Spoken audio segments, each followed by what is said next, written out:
All right, guys, what's going on? Welcome back to Chris's Sports Corner.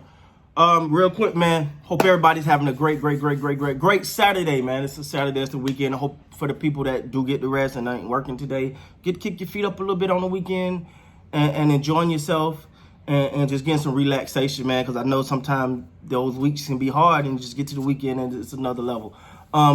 People like me, yeah, okay, not really resting, but you gotta love what you're doing. I love what I do.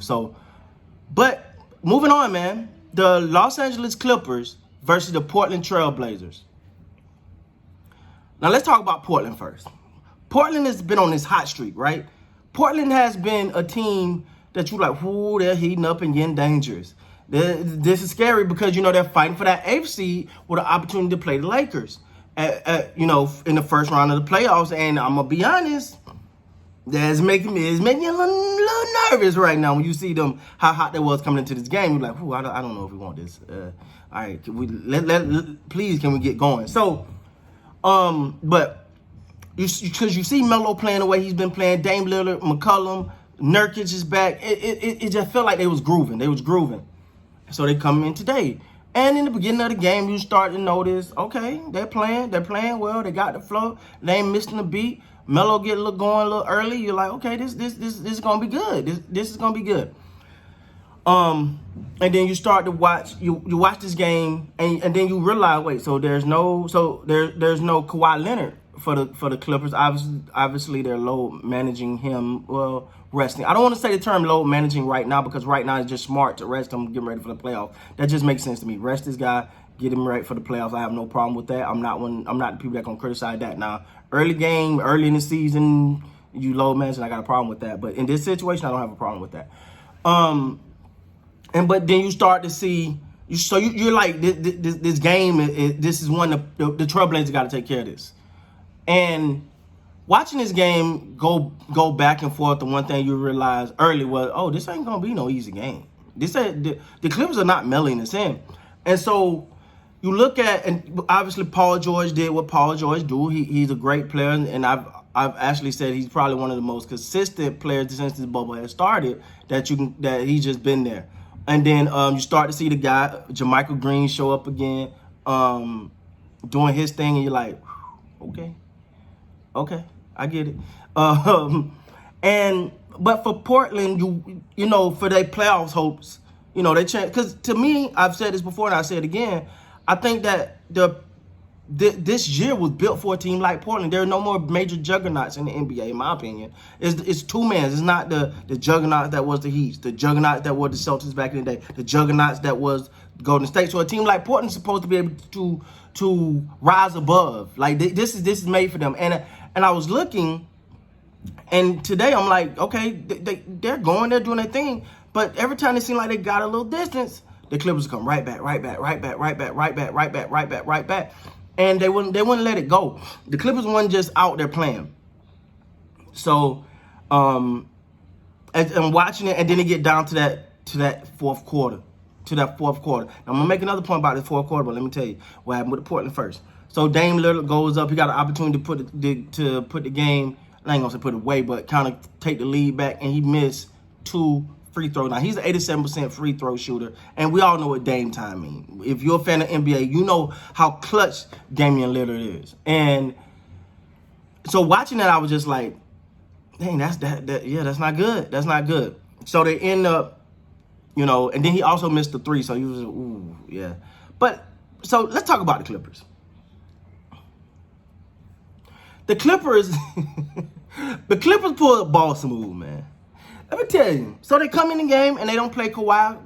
Don't want to get him injured. It's getting ready for the playoffs. They're getting ready for the playoffs. I got no problem with that. Got no problem with that. But you also ain't got no Patrick Beverly. He had a little lingering issue. I guess they just want to be cautious, which is A-okay. Don't get nobody hurt when it really don't matter. There was also, of course, Trez is still out. So you're watching the Clippers and you go, okay, let's see what they're gonna do. Are they just melting it in? You watch them fight and fight and fight. And let me tell you something. Now, you see Paul George do the thing. You see Lou Williams getting his stroke back. And what I mean by that is Lou Williams is one of the most prolific scorers in the NBA, but it seemed like he was trying to find his rhythm. It seemed like he found it. He found it, which made them an even dangerous team. But let me say this. Let me tell you what they do. About 5 minutes left. I said under 6 minutes left in this game. Guess who they take out the game? Paul George. To me, it was like, because you first see that, like, okay, they not finna go all the way with this. Like, all right, they going to rest Paul, you know, but what you saw was Doc Rivers say, we're the deepest team in the NBA. Do something about it. The Clippers pull a boss move against one of them, because next to Phoenix, they've probably been the hottest team, one of the hottest teams in the bubble. And you go, oh, come on, they ain't gonna do. Then you see threes by Green. I forget Shamet. Of course, Reggie Jackson penetrating. Zubac and them making an impact. You see, of course, Lou will do his thing, but you start to see the depth of this team. The depth. Like, they are a deep team. And for them to sit Paul George and still say, we're going to go out here and win this game. Let me tell you why I'm fired up about this. Because that's how you met. It doesn't matter who's in the game. You play. You play to win every time. This is your show. This is your opportunity. And when you take advantage of it, that's what you get. So you, at the end of a game, a seesaw game back and forth, the Clippers beat the Portland Trail Blazers with their second and maybe third unit. Now we know how deep the Clippers is. So everybody think they probably built wise overall the best team in the NBA. And that's from ownership down to Tower Boy, best team in the NBA. And you know me as a Laker fan, I'm not gonna pretend like I'm happy to say it, but I gotta be honest. And for them to say we're gonna rest Paul George, and then they say, Paul, why did Doc tell you why? He would say, yeah, I'm low management. And they still got out there. The backups came in and they did their thing. They came in and played the way backups are supposed to play. Green, Shamet, Jackson. I've named them, but these are all guys who are not talked about. But they come out at the end of a game with the game on the line when it's every excuse to mail it in and just be like, man, we good. We good. We going on. No, they said no, we're not doing that. We're coming out here to play.